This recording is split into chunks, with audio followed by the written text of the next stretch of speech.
ಎಲ್ರಿಗೂ ನಮಸ್ಕಾರ. Welcome to educate. ನಾನು ಮನೋಜ್ ಮಾತಾಡ್ತಾ ಇದ್ದೀನಿ. ಇವತ್ತು ನಾವು ಡಿಸ್ಕಸ್ ಮಾಡ್ತಾ ಇದ್ದೀವಿ UPSC CSE ಬಗ್ಗೆ, union public service commission civil service examination ಬಗ್ಗೆ. ಈ ಎಕ್ಸಾಮ್ ಬಂದ್ಬಿಟ್ಟು UPSC ಅವರು ನಡೆಸ್ಕೊಡ್ತಾರೆ. ನೀವು ಸಿವಿಲ್ ಸರ್ವಿಸ್ ಮಾಡಬೇಕು ಇಲ್ಲ ಸಿವಿಲ್ ಸರ್ವೆಂಟ್ ಆಗಬೇಕು ಅಂದರೆ ನಿಮಗೆ ಒಳ್ಳೆ ಟಾಪ್ ಮೋಸ್ಟ್ ಆಪರ್ಚುನಿಟಿ ಸಿಗೋದು ಈ ಎಕ್ಸಾಮ್ ಮೂಲಕನೇ. ಸೊ ನೀವು IAS, IPS, IRS, Indian administrative service, Indian police service, Indian revenue service, Indian forest service, Indian foreign service ಇದೆಲ್ಲ ಕೇಳಿರ್ತೀರಲ್ಲ. ಸೊ ಇದೆಲ್ಲ ನಿಮಗೆ ಈ ಎಕ್ಸಾಮ್ ಮೂಲಕನೇ ನೀವು ಅಪಾಯಿಂಟ್ ಆಗಕ್ಕೆ ಸಾಧ್ಯ. ಸೊ ಅದೇ ನೀವು ಈಗ ನಿಮಗೂ ಏನಾದ್ರು ಆಸ್ಪಿರೆಂಟ್ ಆಗಬೇಕನ್ನೋ ಆಸೆ ಏನಾದ್ರು ಇದ್ದರೆ ಆ ಎಕ್ಸಾಮ್ ಬಗ್ಗೆ ಒಂದು ಬ್ರೀಫ್ ಐಡಿಯಾ, ಏನಿದೆ ಎಕ್ಸಾಮ್, ಹೇಗೆ ನಡೆಯುತ್ತೆ ಅನ್ನೋದು ಐಡಿಯಾನ ತಿಳ್ಕೊಳ್ಳೋಣ ಬನ್ನಿ ಈ ವಿಡಿಯೋ ಮೂಲಕ. So first UPSC CSE ಎಕ್ಸಾಮಿನೇಷನಲ್ಲಿ 3 stage ಇರುತ್ತೆ. ಮೇಯ್ನು ಪ್ರಿಲಿಮ್ಸ್, ಮೇನ್ಸ್, ಆಮೇಲೆ ಇಂಟರ್ವ್ಯೂ. ಈ 3 ಸ್ಟೇಜ್ ಕ್ಲಿಯರ್ ಮಾಡಿದ್ಮೇಲೆ ನೀವು ಒಬ್ಬ ಆಫೀಸರ್ ಆಗಿ ಅಪಾಯಿಂಟ್ ಆಗೋಕ್ಕೆ ಸಾಧ್ಯ. ಸೊ ಫಸ್ಟ್ ಪ್ರಿಲಿಮಿನರಿ ಎಕ್ಸಾಮಿನೇಷನ್ ಸ್ಟೇಜ್ನ ಡಿಸ್ಕಸ್ ಮಾಡ್ಕೊಂಬರೋಣ. ಪ್ರಿಲಿಮಿನರಿ ಎಕ್ಸಾಮಿನೇಷನ್ ಬಂದ್ಬಿಟ್ಟು ಪ್ರಿಲಿಮ್ಸ್ ಬಂದ್ಬಿಟ್ಟು ಮೇನ್ ನಿಮಗೆ MCQ ಟೈಪ್ ಇರುತ್ತೆ. ನಿಮಗೆ ಇಲ್ಲಿ ಬರೆಯುವಂಥದ್ದು ಏನು ಇರೋದಿಲ್ಲ, ಎಲ್ಲ ನಿಮಗೆ MCQ ಏನು OMR ಇರುತ್ತೆ. ಸೊ ನಿಮಗೆ ಕ್ವಶನ್ಸ್ ಇರುತ್ತೆ, 4 ಆಪ್ಷನ್ಸ್ ಇರುತ್ತೆ. ಆಪ್ಷನ್ಸ್ ನೀವು ಸೆಲೆಕ್ಟ್ ಮಾಡಿಕೊಂಡು ಬರೆಯುವಂಥದ್ದಾಗುತ್ತೆ. ಪ್ರಿಲಿಮ್ಸ್ ಎಕ್ಸಾಮಿನೇಷನ್ ನಿಮಗೆ 2 ಪೇಪರ್ ಇರುತ್ತೆ. First paper GS1 general studies 1 ಅಂತ, second paper CSAT civil service aptitude test ಅಂತ. ಈ 2 ಪೇಪರಲ್ಲಿ ನೀವು ಎಲಿಜಿಬಲ್ ಆಗಿ ಮೇನ್ಸ್ ಎಕ್ಸಾಮಿನೇಷನ್ಗೆ ಹೋಗ್ತೀರಾ. ಸೊ ಪ್ರಿಲಿಮ್ಸ್ ಎಕ್ಸಾಮಿನೇಷನ್ MCQ ಅಂತ ಗೊತ್ತಾಯ್ತು, ಈ 2 ಪೇಪರ್ ಇದೆ ಅಂತ ಗೊತ್ತಾಯ್ತು. ಏನಿದೆ ಈ 2 ಪೇಪರು, ಏನೇನು ಮಾಡಬೇಕು, ಹೇಗೆ ನಾವು ಮೇನ್ಸ್ ಹೋಗ್ತೀವಿ ಅನ್ನೋದು ನೋಡೋಣ. ಫಸ್ಟ್ ಪೇಪರ್ ಬಂದ್ಬಿಟ್ಟು ಜನರಲ್ ಸ್ಟಡೀಸ್ 1. ಸಿಲೆಬಸ್ ನೋಡೋದಾದ್ರೆ full complete brief syllabus video ಮಾಡ್ತೀನಿ ಅದಕ್ಕಂತ.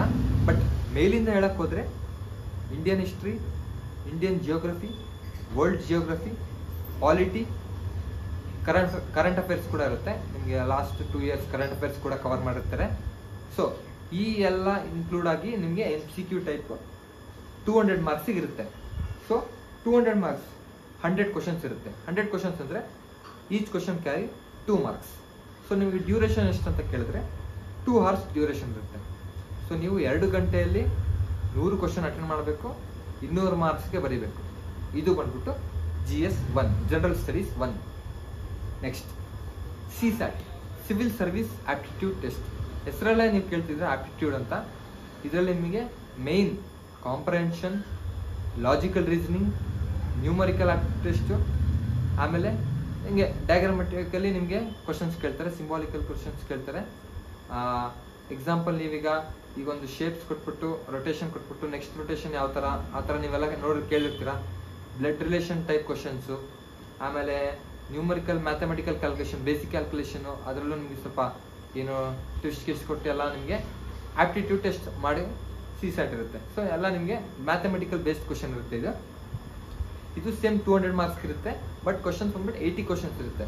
So each question carries 2.5 marks. ಇದು ಕೂಡ 2 hours ಡ್ಯೂರೇಷನ್ ಇರುತ್ತೆ, ಸೇಮ್ ಆಸ್ GS1. ಸೊ ಈ 2 ಪೇಪರ್ ಬಗ್ಗೆ ಗೊತ್ತಾಯ್ತಲ್ಲ. ಇದಕ್ಕೆ CSATಗೂ ಪರ್ಟಿಕ್ಯುಲರ್ ಸಿಲೆಬಸ್ ಇದೆ. ಅದಕ್ಕೂ ನಾನು ನಿಮಗೆ ಒಂದು ವಿಡಿಯೋದಲ್ಲಿ ನಿಮಗೆ ಪ್ರಿಲಿಮ್ಸ್ ಮೇನ್ಸ್ ಸಿಲೆಬಸ್ ಬಗ್ಗೆನೇ ಹೇಳ್ತೀನಿ. ಸೊ ಈಗ ಸದ್ಯಕ್ಕೆ ಅರ್ಥ ಮಾಡ್ಕೊಂಡ್ರಲ್ಲ, aptitude based mathematical based questions. ಈಗ GS1 ಬರ್ದಿರಿ, CSAT ಬರ್ದಿರಿ. ನೆಕ್ಸ್ಟ್ ಏನು, ಹೇಗೆ ಕ್ಯಾಲ್ಕುಲೇಟ್ ಮಾಡ್ತಾರೆ? CSAT ಅಲ್ಲಿ ನಿಮಗೆ ಯಾವುದೇ ಕಾಂಪಿಟೇಷನ್ ಇರಲ್ಲ, ನಿಮಗೆ ಆಸ್ಪಿರೆಂಟ್ ಮಧ್ಯದಲ್ಲಿ ನಿಮ್ಗೆ ಯಾವುದೇ ಮಾರ್ಕ್ಸ್ ಕಂಪ್ಯಾರಿಸನ್ ಇರಲ್ಲ.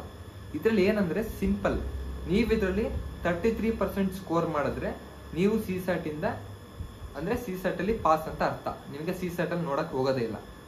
33 ಕ್ವಶನ್ಸ್ ಅಂದ್ರೆ ಸೊ 27 ಕ್ವಶನ್ಸ್ ನೀವು ಕರೆಕ್ಟಾಗಿ ಆನ್ಸರ್ ಮಾಡಿದ್ರೆ, ಅರೌಂಡ್ 27 ಆನ್ಸರ್ ಮಾಡಿದ್ರೆ ನಿಮಗೆ ಅಲ್ಲಿ 33% ಬಂದ್ಬಿಡುತ್ತೆ. ಸೊ ಅವಾಗ ನೀವು CSAT ಅಲ್ಲಿ ಎಲಿಜಿಬಲ್ ಆಗ್ತೀರಾ. ಸೊ CSAT ಅಲ್ಲಿ ಎಲಿಜಿಬಲ್ ಆದ್ಮೇಲೆ ಇಲ್ಲಿ CSAT ಅಲ್ಲಿ ಎಲಿಜಿಬಲ್ ಆದವ್ರನ್ನ ತಗೊಂಡು ಆ ಲಿಸ್ಟ್ ಅಲ್ಲಿ GS1 ಕ್ಯಾಲ್ಕುಲೇಟ್ ಮಾಡ್ತಾರೆ. GS1 ಬರ್ದಿರ್ತಾರಲ್ಲ, ಸೊ ಆ GS1 ಜನರಲ್ ಸ್ಟಡೀಸ್ 1 ಮಾರ್ಕ್ಸ್ ನ ಕ್ಯಾಲ್ಕುಲೇಟ್ ಶುರು ಮಾಡ್ತಾರೆ. ಆ GS1 ನ ಕೌಂಟ್ ಮಾಡಬೇಕು ನಿಮ್ಮ ಮಾರ್ಕ್ಸ್ ಅಂದ್ರೆ ನೀವು CSAT ಅಲ್ಲಿ ಎಲಿಜಿಬಲ್ ಆಗಿರಬೇಕು, ಅಂದ್ರೆ 33% ಕ್ವಾಲಿಫೈ ಆಗಿರ್ಬೇಕು ನೀವು. ಸೊ ಜನರಲ್ ಸ್ಟಡೀಸ್ 1 ಇದ್ರಲ್ಲಿ ನಿಮಗೆ ಮಾರ್ಕ್ಸ್ ವೈಸ್ ಹೇಗೆ ನೆಗೆಟಿವ್ ಮಾರ್ಕಿಂಗ್ ಕೂಡ ಇರುತ್ತೆ. ನೆಗೆಟಿವ್ ಮಾರ್ಕಿಂಗ್ ಬಂದ್ಬಿಟ್ಟು 1/3 ಆಫ್ ದಿ ಕ್ವಶನ್ 1/3 ಮಾರ್ಕ್ಸ್ ನಿಮಗೆ ನೆಗೆಟಿವ್ ಮಾರ್ಕಿಂಗ್ ಇರುತ್ತೆ. ಸೊ ಒಂದು ಕ್ವಶನ್ 2 ಮಾರ್ಕ್ಸ್ ಅಂದ್ರೆ ಸೊ ಅದ್ರ 1/3 ಬಂದ್ಬಿಟ್ಟು 0.66 ಅಲ್ವಾ. ಅಷ್ಟು ನಿಮಗೆ ನೆಗೆಟಿವ್ ಮಾರ್ಕಿಂಗ್ ಇರುತ್ತೆ. ತಪ್ಪಾದರೆ ನಿಮ್ಗೆ ಅಷ್ಟು ಇದಾಗುತ್ತೆ. ನೀವು ಸುಮ್ಮನೆ ಈಗ ಹೇಗೆ KCET ಎಲ್ಲ ಬರೀತೀರೋ ಆ ಥರ ಎಲ್ಲ ಇರಲ್ಲ ಇದ್ರಲ್ಲಿ ಕೂಡ ನೆಗೆಟಿವ್ ಮಾರ್ಕಿಂಗ್ ಇರುತ್ತೆ. ಸೊ ಎಲ್ಲ ನೆಗೆಟಿವ್ ಮಾರ್ಕಿಂಗ್ ಆದಮೇಲೆ ಕ್ಯಾಲ್ಕುಲೇಟ್ ಮಾಡಿದ್ಮೇಲೆ ಫೈನಲ್ ಮಾರ್ಕ್ಸ್ ಬರುತ್ತಲ್ಲ, ಈ 200 ಮಾರ್ಕ್ಸಿಗೆ ಒಬ್ಬ 110, ಇನ್ನೊಬ್ಬ 75, ಇನ್ನೊಬ್ಬ 126 ಈ ಥರ ಎಲ್ಲ ಬಂದಮೇಲೆ ಟಾಪಿಂದ ಕ್ಯಾಲ್ಕುಲೇಟ್ ಮಾಡ್ಕೊಂಡ್ಬರ್ತಾರೆ. ಟಾಪ್ ಯಾರು ಲಿಸ್ಟ್ ಮಾಡ್ಕೊಂಡ್ಬರ್ತಾರೆ. ಈಗ ಎಕ್ಸಾಮಿನೇಷನ್ ಒಂದು 10 lakh ಮೆಂಬರ್ ಅಪ್ಲೈ ಮಾಡಿದರೆ ಪೋಸ್ಟ್ ಅವೈಲಬಿಲಿಟಿ ಮೇಲೆ ಮೇನ್ಸ್ ಇಷ್ಟು ಜನ ಹೋಗ್ಬೇಕು ಅಂತ ಅವರು ಬಂದಿರುತ್ತೆ. ಅಷ್ಟು ಜನ ಟಾಪ್, ಈಗ ಎಕ್ಸಾಂಪಲ್ 20,000 ಮೆಂಬರ್ಸು ಮೇನ್ಸ್ಗೆ ಹೋಗ್ಬೇಕು ಅನ್ನೋದಿರುತ್ತೆ. 10 lakh ಪೀಪಲ್ ಬಂದ್ಬಿಟ್ಟು ಇದು ಪ್ರಿಲಿಮಿನರಿ ಎಕ್ಸಾಮ್ ಬರುತ್ತೆ.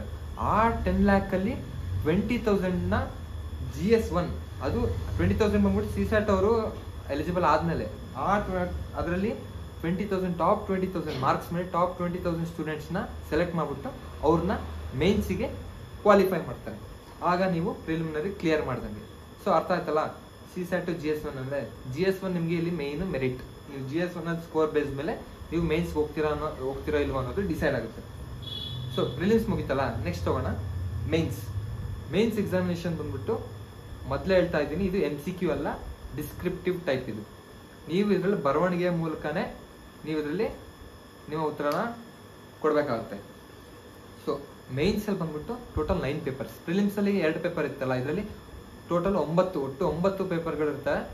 9 ಪೇಪರಲ್ಲಿ 2:7 ರೇಷಿಯೋ. ಈಗ ಹೇಗೆ ನೀವು ಪ್ರಿಲಿಮ್ಸಲ್ಲಿ ಒಂದು ಕ್ವಾಲಿಫೈಯಿಂಗ್ ಇತ್ತು, ಇನ್ನೊಂದು ಮೆರಿಟ್ ಬೇಸ್ ಇತ್ತಲ್ಲ, ಅದೇ ಥರ ಇದರಲ್ಲಿ 2 ಪೇಪರ್ ಕ್ವಾಲಿಫೈಯಿಂಗ್ ಇರುತ್ತೆ ಮತ್ತು 7 ಪೇಪರು ಮೆರಿಟ್ ಬೇಸ್ಡ್ ಇರುತ್ತೆ. ಸೊ ನೀವು ಮೇನ್ಸಲ್ಲಿ 9 ಪೇಪರ್ಸ್ ಬರೀಬೇಕಾದ್ರೆ ಫಸ್ಟ್ 2 ಪೇಪರ್ ಬಂದ್ಬಿಟ್ಟು ಕ್ವಾಲಿಫೈಯಿಂಗ್ ಪೇಪರ್ ಇರುತ್ತೆ. ಯಾವ್ದಾದ್ರು ಕ್ವಾಲಿಫೈಯಿಂಗ್ ಪೇಪರ್ಸ್ ಬಂದ್ಬಿಟ್ಟು paper A, paper B. Paper A ಬಂದ್ಬಿಟ್ಟು ಇಂಡಿಯನ್ ಲ್ಯಾಂಗ್ವೇಜ್, ಪೇಪರ್ B ಬಂದ್ಬಿಟ್ಟು ಇಂಗ್ಲಿಷ್ ಕಂಪಲ್ಸರಿ. ಇಂಡಿಯನ್ ಲ್ಯಾಂಗ್ವೇಜ್ ಅಂದರೆ ನಿಮಗೆ 8th ಶೆಡ್ಯೂಲ್, ಕಾನ್ಸ್ಟಿಟ್ಯೂಷನಲ್ಲಿ ಬರೋ 8th ಶೆಡ್ಯೂಲಲ್ಲಿ ನಿಮ್ಗೆ ಲ್ಯಾಂಗ್ವೇಜಸ್ ಲಿಸ್ಟ್ ಇದೆ. ಆ ಲ್ಯಾಂಗ್ವೇಜಸಲ್ಲಿ ಯಾವುದೇ ನೀವು ಕೂಡ ಚೂಸ್ ಮಾಡ್ಬೋದು. ಆ ಲ್ಯಾಂಗ್ವೇಜಸ್ ಮೇಲೆ ನೀವು ಆ ಲ್ಯಾಂಗ್ವೇಜಲ್ಲಿರೋ ಏನು ನಮಗೆ ಎಕ್ಸಾಂಪಲ್ ಕನ್ನಡ ತೊಗೊಂಡ್ರೆ ನಮ್ಮ ಕನ್ನಡ ಲಿಟ್ರೇಚರ್ ಆಗಿರ್ಬೋದು, ಕನ್ನಡ ಹಿಸ್ಟ್ರಿ ಆಗಿರ್ಬೋದು, ನಮ್ಮ ಸ್ಟೇಟ್ ಏನಾರು ಇರ್ಬೋದು.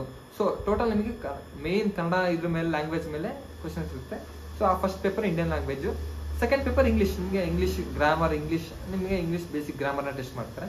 ಸೊ ಈ 2 ಪೇಪರಲ್ಲಿ ನೀವು 33% ತೆಗೆದು ಕ್ವಾಲಿಫೈ ಆಗಬೇಕಾಗಿರುತ್ತೆ ಅಷ್ಟೇ, ಇನ್ನೇನು ಇಲ್ಲ. 33% ಈ 2 ಪೇಪರಲ್ಲಿ ತೆಗೆದ್ರೆ ಈ 2 ಪೇಪರ್ ಮತ್ತೆ ಅವರು ತಲೆ ಕೆಡಿಸ್ಕೊಳಲ್ಲ. ನೆಕ್ಸ್ಟ್ ನೀವು 7 ಪೇಪರ್ಸ್ ಇದೆಯಲ್ಲ, ಅದಕ್ಕೆ ನೀವು ಏನು ಮೇನು ಇದಕ್ಕೆ ರೋಲ್ಗೆ ಬರ್ತೀರಾ ನೀವು. ಸೊ ಈ 2 ಪೇಪರು 300 ಮಾರ್ಕ್ಸ್ ಈಚ್ ಇರುತ್ತೆ. 3 hours ಡ್ಯೂರೇಷನ್. 2 ಪೇಪರ್ ಕೂಡ 3 hours ಇರುತ್ತೆ. 2 ಪೇಪರ್ ಕೂಡ 300 ಮಾರ್ಕ್ಸ್ ಇರುತ್ತೆ. ಸೊ ಈ 2 ಪೇಪರ್ ನೀವು 33% ಕ್ವಾಲಿಫೈ ಆದಮೇಲೆ ನೆಕ್ಸ್ಟ್ ಮೇನ್ ರೋಲ್ ಬರುತ್ತೆ ನಿಮಗೆ 7 ಪೇಪರ್ಸಲ್ಲಿ.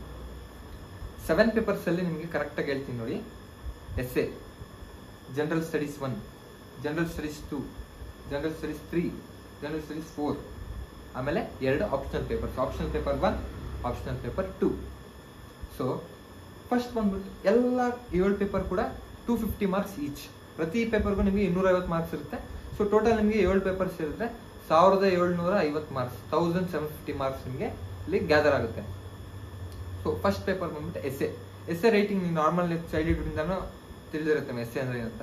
ಸೊ ಇಲ್ಲಿ ನಿಮಗೆ ಸೋಷಿಯಲ್ ಇರ್ಬೋದು, ಫಿಲಾಸಫಿಕಲ್ ಇರ್ಬೋದು, ಎಕನಾಮಿಕಲ್ ಇರ್ಬೋದು, ಪೊಲಿಟಿಕಲ್ ಇರ್ಬೋದು, ಗವರ್ನೆನ್ಸ್ ವೈಸ್ ಇರ್ಬೋದು. ನಿಮಗೆ ಪ್ರಾಬ್ಲಮ್, ನಿಮ್ಗೆ ಅವರ ಪ್ರಾಬ್ಲಮ್ ಕೊಟ್ಬಿಟ್ಟು ಯಾವ ಥರ ನೀವು ಹ್ಯಾಂಡಲ್ ಮಾಡ್ತೀರಾ ಅಂತ. ಸೊ ಈ ಟೈಪ್ ನಿಮಗೆ ಡಿಫ್ರೆಂಟ್ ಟಾಪಿಕ್ಸ್ ಇರುತ್ತೆ. ಆ ಟಾಪಿಕ್ಸ್ ಮೇಲೆ ಎಸ್ಸೆ ಇರುತ್ತೆ. ಸೊ ಎಸ್ಸೆಗೂ ಸಪ್ರೇಟ್ ಪರ್ಟಿಕ್ಯುಲರ್ ವಿಡಿಯೋ ಮಾಡ್ಬೋದು, ಯಾಕಂದರೆ ಆ ಟೈಪ್ ಅದಕ್ಕೆ ಸಿಲೆಬಸ್ ಏನೋ ಡಿವೈಡ್ ಮಾಡಿದ ಸಿಲೆಬಸ್ ಪ್ಯಾಟರ್ನ್ ಇದೆ ಅದ್ರದ್ದು ಕೂಡ. ಸೊ ಈಗ ನಾನು ಹೇಳಿದ್ನಲ್ಲ, ಆ ಟಾಪಿಕ್ಸ್ ಮೇಲೆ ನಿಮಗೆ ಎಸ್ಸೆ ಇರುತ್ತೆ. ಅದು 250 ಮಾರ್ಕ್ಸ್ ಇರುತ್ತೆ. ಎಸ್ಸೆ ಪೇಪರ್ ಆಯಿತು. GS1, GS2, GS3, GS4 ಬಂದ್ಬಿಟ್ಟು 4 paper, important main descriptive paper. ಈ 4 ಪೇಪರಲ್ಲಿ ನಿಮಗೆ 1000 ಮಾರ್ಕ್ಸ್ ಕವರ್ ಆಗಿದೆ. ನೀವು ಏನೇ ಪ್ರಿಪೇರ್ ಆಗಿರ್ತಾರಲ್ಲ, ಮೇಜರ್ ಪ್ರಿಪೇರೇಷನ್ ಬಂದ್ಬಿಟ್ಟು ಈ 4 ಪೇಪರ್ ಮೇಲೆ ಇರುತ್ತೆ. General studies 1, general studies 2, 3, 4. So ಈ 4 ಪೇಪರು ನಿಮಗೆ ಫಸ್ಟ್ 3 ಪೇಪರಲ್ಲಿ ಇದಕ್ಕೂ ಅದೇ ಪರ್ಟಿಕ್ಯುಲರ್ ವಿಡಿಯೋ ಮಾಡ್ತೀನಿ ಅಂದಿದ್ದೀನಲ್ಲ. ಫಸ್ಟ್ 3 ಪೇಪರಲ್ಲಿ ನಿಮಗೆ Indian art and culture, Indian history, world history, Indian geography, world geography, Indian governance, Indian constitution, ಆಮೇಲೆ including main current affairs. So ಇದೆಲ್ಲ ಇನ್ಕ್ಲೂಡ್ ಆಗಿ ನಿಮ್ಗೆ GS1 to GS3 ಕೂಡ ನಿಮಗೆ business, international relations, science and technology, so ಇದೆಲ್ಲ include ಆಗಿ ನಿಮಗೆ GS 1, 2, 3 paper ಇದೆ. ಇದಕ್ಕೆಲ್ಲ ಸಪ್ರೇಟ್ ಸಿಲೆಬಸ್ನ ನಾನು ಸಪ್ರೇಟ್ ಆಗಿ ಹೇಳ್ತೀನಿ. ಈ 3 GS 3 ಗೊತ್ತಲ್ಲ. GS 4 ಬಂದ್ಬಿಟ್ಟು ನಿಮಗೆ ಆಪ್ಟಿಟ್ಯೂಡ್ ಟೆಸ್ಟ್, ನಿಮಗೆ ಪ್ರಾಬ್ಲಮ್ ಸಾಲ್ವಿಂಗ್ ಸ್ಕಿಲ್ಸು, ನಿಮ್ಗೆ ಮೆಂಟಾಲಿಟಿ, ಹೇಗೆ ನೀವು ಟ್ಯಾಕಲ್ ಮಾಡ್ತೀರಾ ಪ್ರಾಬ್ಲಮ್ಸ್ನ, ಅದನ್ನೆಲ್ಲ ನಿಮಗೆ GS 4 ಕ್ಯಾಲ್ಕುಲೇಟ್ ಮಾಡ್ತಾರೆ. ಸೊ ನಿಮಗೆ ಆಸ್ ಅ ಆಫೀಸರ್ ಆದಮೇಲೆ ನೀವು ಈ ಥರ ಸಿಚುವೇಶನ್ ಎದುರಾದರೆ ಹೇಗೆ ಟ್ಯಾಕಲ್ ಮಾಡ್ತೀರಾ ಅನ್ನೋದನ್ನ ಅವರೇ ಸಿಚುವೇಶನ್ ಬೇಸ್ಡ್ ಕ್ವಶನ್ಸ್ ಇರುತ್ತೆ. ಸಿಚುವೇಶನ್ ಅವರೇ ಕ್ರಿಯೇಟ್ ಮಾಡಿ ನಿಮಗೆ ಕ್ವಶನ್ಸ್ ಕೇಳ್ತಾರೆ. ನೀವು ಹೇಗೆ ನೀವು ಆ ಪ್ರಾಬ್ಲಮ್ನ ಟ್ಯಾಕಲ್ ಮಾಡ್ತೀರಾ, ಹೇಗೆ ಹ್ಯಾಂಡಲ್ ಮಾಡ್ತೀರಾ, ಏನು ನಿಮ್ಗೆ ಆ ಥಾಟ್ಸ್, ಎಕ್ಸಾಮ್ ಹಾಲಲ್ಲಿ ನಿಮ್ಗೆ ಥಾಟ್ಸ್ ಏನೇನು ಬರುತ್ತೆ ಅವಾಗ ನಿಮ್ಮ ಅವರು ಮೆಂಟಾಲಿಟಿನ ಚೆಕ್ ಮಾಡ್ತಾರೆ GS 4 ಅಲ್ಲಿ. ಸೊ GS 4 ಬಂದ್ಬಿಟ್ಟು ಮೇನ್ಲಿ ಆಪ್ಟಿಟ್ಯೂಡ್. ಫಸ್ಟ್ 5 ಪೇಪರ್ಸ್ ಆಯ್ತಲ್ಲ. Next optional paper 1, optional paper 2. ಈ 2 ಪೇಪರ್ ಬಂದ್ಬಿಟ್ಟು ನಿಮ್ಮ ಇಷ್ಟ ಬಂದಿದ್ದು ನೀವು ಇಂಟ್ರೆಸ್ಟ್ ಮೇಲೆ ಬರಿಬೋದು. ಫಸ್ಟ್ 5 ಪೇಪರ್ಸ್ ಬಂದ್ಬಿಟ್ಟು ನಿಮಗೆ ಎಲ್ರಿಗೂ ಕಾಮನ್ ಪೇಪರ್ ಇರುತ್ತೆ. Last 2 optional paper 1, optional paper 2 ಬಂದ್ಬಿಟ್ಟು ನಿಮ್ಮ ಇಂಟ್ರೆಸ್ಟ್ ಬೇಸ್ ಮೇಲೆ. ಈಗ ನಿಮಗೆ ಮ್ಯಾಥಮೆಟಿಕ್ಸ್ ತುಂಬ ಇಂಟ್ರೆಸ್ಟ್ ಇದೆ, ನೀವು ಮ್ಯಾಥಮೆಟಿಕ್ಸ್ನ ಚೂಸ್ ಮಾಡ್ಬೋದು. ಮ್ಯಾಥಮೆಟಿಕ್ಸ್ ಮೇಲೆ ನಿಮಗೆ ಆಪ್ಷನಲ್ ಪೇಪರ್ 1, ಆಪ್ಷನಲ್ ಪೇಪರ್ 2 ಇರುತ್ತೆ. 2 ಪೇಪರ್ ಕೂಡ ನಿಮಗೆ ಮ್ಯಾಥಮೆಟಿಕ್ಸ್ ಮೇಲೆ ಇರುತ್ತೆ. ಇಲ್ಲ ನಿಮಗೆ ನೀವು ಇಂಜಿನಿಯರಿಂಗ್ BA ಮಾಡಿದ್ದೀರಾ, ಡಿಗ್ರಿ BA ಮಾಡಿದ್ದೀರಾ, ಆದಮೇಲೆ ನಿಮಗೆ ಅದರಲ್ಲಿ ಪೊಲಿಟಿಕಲ್ ಸೈನ್ಸ್ ತುಂಬ ಇಂಟ್ರೆಸ್ಟ್ ಇದೆ, ಪೊಲಿಟಿಕಲ್ ಸೈನ್ಸ್ ಚೂಸ್ ಮಾಡ್ಬಿಟ್ಟು ಪೊಲಿಟಿಕಲ್ ಸೈನ್ಸ್ ಮೇಲೆ ನಿಮಗೆ 2 ಪೇಪರ್ ಬರಿಬೋದು. ಸೊ ಆಪ್ಷನ್ ಪೇಪರ್ ಬಂದ್ಬಿಟ್ಟು ನಿಮ್ಮ ಇಂಟ್ರೆಸ್ಟ್ ಮೇಲೆ ಇರುತ್ತೆ, ಅದು ಕೂಡ 250 ಮಾರ್ಕ್ಸ್ ಈಚ್ ಇರುತ್ತೆ. ಸೊ ಟೋಟಲ್ 1750 ಮಾರ್ಕ್ಸ್ ಬಂದ್ಬಿಟ್ಟು ಈ 7 ಪೇಪರ್ಸ್ ಮೇಲೆ ಹೀಗೆ ಡಿಸ್ಟ್ರಿಬ್ಯೂಟ್ ಆಗಿದೆ. 1750 ಮಾರ್ಕ್ಸ್ ಬರೆದ್ರಿ. ಎಷ್ಟು? 20,000 ಜನ ಎಕ್ಸಾಂಪಲ್ ಕೊಟ್ಟಿದ್ದಾನೆ ಮೇನ್ಸ್ ಬರೆಯೋದು. 20,000 ಜನ ಬರೆದ್ರು. 20,000 ಜನ 1750 ಎಲ್ಲರಿಗೂ ಮಾರ್ಕ್ಸ್ ಬಂತು. ಅದರಲ್ಲಿ ಈಗ ಆಕ್ಚುಲಿ ಇದರಲ್ಲಿ ಟ್ರೆಂಡ್ ನೋಡೋಕೆ ಹೋದ್ರೆ ಇದರಲ್ಲಿ 50% 1750 ನೀವು ಸ್ಕೋರ್ ಮಾಡಿದ್ರೆ ನೀವು ಆಲ್ಮೋಸ್ಟ್ ಟಾಪ್ ಅಲ್ಲಿ ಬಂದ್ಬಿಟ್ಟಿರ್ತಾರ. ನೀವು 1750 900 ಸ್ಕೋರ್ ಮಾಡಿದ್ರೆ ನೀವೇ ಸ್ಟಾರ್ಟಿಂಗ್ ನೀವೇ ಸೆಲೆಕ್ಷನ್ ಬಂದಿರ್ತೀರ. ಯಾಕಂದ್ರೆ ಅಷ್ಟು ವಾಸ್ಟ್ ಇರುತ್ತೆ ಸಿಲೆಬಸ್. ಸೊ ನೀವು ಇದ್ರಲ್ಲಿ 50% ತೆಗೆದ್ರು ಕೂಡ ನೀವು ಟಾಪ್ ಅಲ್ಲಿ ಸೆಲೆಕ್ಟ್ ಆಗಿರ್ತೀರ. ಈಗ ಫಸ್ಟ್ ಬಂದ್ಬಿಟ್ಟು 1050 ತೆಗೆದಿದ್ದಾನೆ, ಅವನ್ನ ಅಲ್ಲಿಂದ ಶುರು ಮಾಡಿದ್ರು. ಬಂದ್ರು ಟಾಪ್. ಈಗ ಪೋಸ್ಟ್ ಬಂದ್ಬಿಟ್ಟು ಎಷ್ಟು ಅವೈಲೇಬಲ್? 1000 ಪೋಸ್ಟ್ ಅವೈಲೇಬಲ್ ಇದ್ರೆ ಅವರು ಇಷ್ಟು 1:3 ರೇಷಿಯೋಲಿ ಇಂಟರ್ವ್ಯೂಗೆ ತಗೊಂತಾರೆ. ಎಷ್ಟು? 1000 ಪೋಸ್ಟ್ ಅವೈಲೇಬಲ್ ಅಂದಮೇಲೆ 3000 ಸ್ಟೂಡೆಂಟ್ಸ್ನ ಇಂಟರ್ವ್ಯೂಗೆ ಕರೀತಾರೆ. ಸೊ ಈ 20,000 ಅಲ್ಲಿ ಎಲ್ಲ 1750 ಮಾರ್ಕ್ಸ್ ಕ್ಯಾಲ್ಕುಲೇಟ್ ಮಾಡಿ ಟಾಪ್ 3000 ಸ್ಟೂಡೆಂಟ್ಸ್ನ ಇಂಟರ್ವ್ಯೂಗೆ ಸೆಲೆಕ್ಟ್ ಮಾಡ್ಕೊತಾರೆ. ಸೊ ಆ 3000 ಸ್ಟೂಡೆಂಟ್ಸ್ ಇಂಟರ್ವ್ಯೂಗೆ ಹೋದ್ಮೇಲೆ ಏನು? Personality test. ಅಲ್ಲಿ ನಿಮಗೆ ಮೇನ್ ಪರ್ಸನಾಲಿಟಿ ಟೆಸ್ಟ್ ಮಾಡ್ತಾರೆ. ನಾಲೆಜ್ ಎಲ್ಲ ಟೆಸ್ಟ್ ಆಗೋಗ್ಬಿಟ್ಟಿದೆ. ರಿಲೀಸ್ ಬರ್ದಿದ್ದೀರಾ, ಮೇನ್ಸ್ ಬರ್ದಿದ್ದೀರಾ, ಎಲ್ಲ ನಾಲೆಜ್ ಟೆಸ್ಟ್ ನಿಮ್ಗೆ ಆಗೋಗ್ಬಿಟ್ಟಿದೆ. ಇಲ್ಲಿ ನಿಮಗೆ ನಾಲೆಜ್ ಟೆಸ್ಟ್ ಮಾಡಲ್ಲ, ನಿಮ್ದು ಮೆಂಟಾಲಿಟಿ, ಪರ್ಸನಾಲಿಟಿ, ನಿಮ್ದು ಎಲ್ಲ ಪರ್ಸನಾಲಿಟಿ ವೈಸ್ ಮೇನ್ ಟೆಸ್ಟ್ ಇರುತ್ತೆ. ಪರ್ಸನಾಲಿಟಿ ಟೆಸ್ಟ್ ಇದು ಬಂದ್ಬಿಟ್ಟು ನಿಮಗೆ 275 ಮಾರ್ಕ್ಸ್ ಇರುತ್ತೆ. ಅದೆಲ್ಲ 250 ಮಾರ್ಕ್ಸ್ ಇತ್ತಲ್ಲ, ಈ ಇಂಟರ್ವ್ಯೂ ಬಂದ್ಬಿಟ್ಟು 275 ಮಾರ್ಕ್ಸ್ ಇರುತ್ತೆ. ಸೊ ಈ 275 ಮಾರ್ಕ್ಸ್ನ ಆ 1750 ಮಾರ್ಕ್ಸ್ಗೆ ಇನ್ಕ್ಲೂಡ್ ಮಾಡ್ಕೊಂಡು ಆ್ಯಡ್ ಮಾಡಿಕೊಂಡು ಫೈನಲ್ ಮಾರ್ಕ್ಸ್ ಬಿಡ್ತಾರೆ ನೋಡಿ, ಅಲ್ಲಿ ನಿಮಗೆ ಪೋಸ್ಟ್ ವೈಸ್ ರ್ಯಾಂಕ್ ಬಿಡ್ತಾರೆ. ಸೊ ಈ 3000 ಮೆಂಬರ್ಸ್ ಇಂಟರ್ವ್ಯೂಗೆ ಅಟೆಂಡ್ ಆದ್ರು, ಇದರಲ್ಲಿ 1000 ಮೆಂಬರ್ಸ್ನ ಫೈನಲ್ ಆಗಿ ಲಿಸ್ಟ್ ಮಾಡ್ತಾರೆ. ಸಪೋಸ್ ಈಗ ನೀವು 1750 ಮೈನ್ಸ್ ಅಲ್ಲಿ ಎಷ್ಟು 900 ಸ್ಕೋರ್ ಮಾಡಿದ್ರಿ, ಇಂಟರ್ವ್ಯೂ ಅಲ್ಲಿ ಬರೀ ನಿಮಗೆ 50 ಮಾರ್ಕ್ಸ್ ಕೊಟ್ಟರು. 950 ಕೂಡ ಒಳ್ಳೆ ಸ್ಕೋರು ನಿಮಗೆ. ಎಲ್ಲಿ ಟೋಟಲ್ ಮಾರ್ಕ್ಸ್ ಎಷ್ಟು? 1750 ಪ್ಲಸ್ 275 ಅಲ್ವಾ ಇಂಟರ್ವ್ಯೂ. ಟೋಟಲ್ ಬಂದ್ಬಿಟ್ಟು 2025 ಮಾರ್ಕ್ಸ್. 2025 ಮಾರ್ಕ್ಸ್ ಅಲ್ಲಿ ನೀವು 1050 ತೆಗೆದ್ರು ಅದು ಕೂಡ ಒಳ್ಳೆ ಮಾರ್ಕ್ಸ್. 1050 ಕೂಡ ನಿಮಗೆ ರ್ಯಾಂಕ್ 1, ರ್ಯಾಂಕ್ 2 ಎಲ್ಲ ಅಷ್ಟೇ ತೆಗೆಯೋದು. 50% ಮಾರ್ಕ್ಸ್ ಅಲ್ಲೇ ನಿಮಗೆ ರ್ಯಾಂಕ್ ಟಾಪ್ ಇಂದ ಬರೋದು. ನೀವು 900 ಮಾರ್ಕ್ಸ್ ನೀವು ಮೈನ್ಸ್ ಅಲ್ಲಿ 1750 ತೆಗೆದ್ಬಿಟ್ಟು ಇಂಟರ್ವ್ಯೂಲ್ ಬರೀ 50 ಮಾರ್ಕ್ಸ್ ಬಂತು ಅಂದ್ರೆ 950 ಆಲ್ಮೋಸ್ಟ್ ನೀವು ಸೆಲೆಕ್ಟ್ ಆಗಿಬಿಡ್ತೀರಾ, ಆಲ್ಮೋಸ್ಟ್ ನಿಮ್ಗೆ ರ್ಯಾಂಕ್ ಸಿಕ್ಬಿಡುತ್ತೆ. ಸೊ ಅದೇ ರೀತಿ ನೀವು ಹೇಗೆ ಕೆಲವರು 700 ಮಾರ್ಕ್ಸ್ ಸಿಗ್ಬಿಡ್ತಾರೆ, ಆಮೇಲೆ ಇಂಟರ್ವ್ಯೂಲ್ 200 ಮಾರ್ಕ್ಸ್ ಸಿಗುತ್ತಾರೆ, ಅದರಿಂದ ಕವರ್ ಆಗ್ಬಿಟ್ಟು ರ್ಯಾಂಕ್ ಬರುತ್ತೆ. ಸೊ ಇದ್ರ ಮೇಲೆ ಇವಾಗ 2025 ಮಾರ್ಕ್ಸ್ ಅಲ್ಲಿ 1000 ಪೋಸ್ಟ್ ಇದೆ, ಅದ್ರ ಮೇಲೆ ರ್ಯಾಂಕ್ ರಿಲೀಸ್ ಮಾಡ್ತಾರೆ. ನಿಮ್ಗೆ IAS ಗೆ ಒಂದು 200 ಪೋಸ್ಟ್ ಇರುತ್ತೆ, IRS ಗೆ ಒಂದು 150 ಪೋಸ್ಟ್ ಇರುತ್ತೆ. ಅದ್ರ ಮೇಲೆ ನಿಮಗೆ ಯಾವ ಪೋಸ್ಟ್ ಅಂತ ಡಿಸೈಡ್ ಆಗುತ್ತೆ. ಸೊ ಗೊತ್ತಾಯ್ತಲ್ಲ, ಟೋಟಲ್ 2025 ಮಾರ್ಕ್ಸ್ಗೆ ನೀವು ಬರೀತೀರಾ, ಅದ್ರ ಮೇಲೆ ನಿಮಗೆ ರ್ಯಾಂಕ್ ಕ್ಯಾಲ್ಕುಲೇಟ್ ಆಗುತ್ತೆ. ಆಮೇಲೆ ಅಪಾಯಿಂಟ್ ಆಗ್ತೀರಾ. ಅಪಾಯಿಂಟ್ ಆದ್ಮೇಲೆ ನಿಮ್ಗೆ ಟ್ರೈನಿಂಗಿಗೂ ಸಪ್ರೇಟ್ ಸೆಂಟರ್ಸ್ ಇದೆ. ನೀವು ಯಾವ ಪೋಸ್ಟ್ ಚೂಸ್ ಮಾಡ್ತೀರಾ, ನಿಮ್ಗೆ ಯಾವ ಪೋಸ್ಟ್ ಸಿಕ್ಕಿದೆ ಅನ್ನೋದ್ರ ಮೇಲೆ ಇದೆ. ಅದಕ್ಕೆಲ್ಲ ನಿಮ್ಗೆ ಬೇರೆ ಟೈಮಲ್ಲಿ ಡಿಸ್ಕಸ್ ಮಾಡೋಣ. ಈಗ ನಿಮ್ಗೆ ಎಕ್ಸಾಮ್ ಐಡಿಯಾ ಸಿಕ್ತಲ್ವಾ? ಸಿಲೆಬಸ್ ನಾನು ಹೇಳಿಲ್ಲ ಅಂದ್ರೆ ಸಿಲೆಬಸ್ ಒಂದು ಮೇಲಿಂದ ಹೇಳಿದ್ದೀನಿ. ಕಂಪ್ಲೀಟ್ ಸಿಲೆಬಸ್ ಬೇಕಂದ್ರೆ ಮಾಡ್ತೀನಿ. ಈಗ ಎಕ್ಸಾಮ್ ಐಡಿಯಾ ಎಲ್ಲ ಡಿಸ್ಕಸ್ ಆಯ್ತಲ್ವಾ? ಇಷ್ಟೇ ಇವತ್ತಿನ ಟಾಪಿಕ್ಕು. ನೆಕ್ಸ್ಟು ಮತ್ತೆ ಸಿಗೋಣ ಮುಂದಿನ ವಿಡಿಯೋದಲ್ಲಿ. ಎಲ್ರಿಗೂ ರಾಧೆ ರಾಧೆ.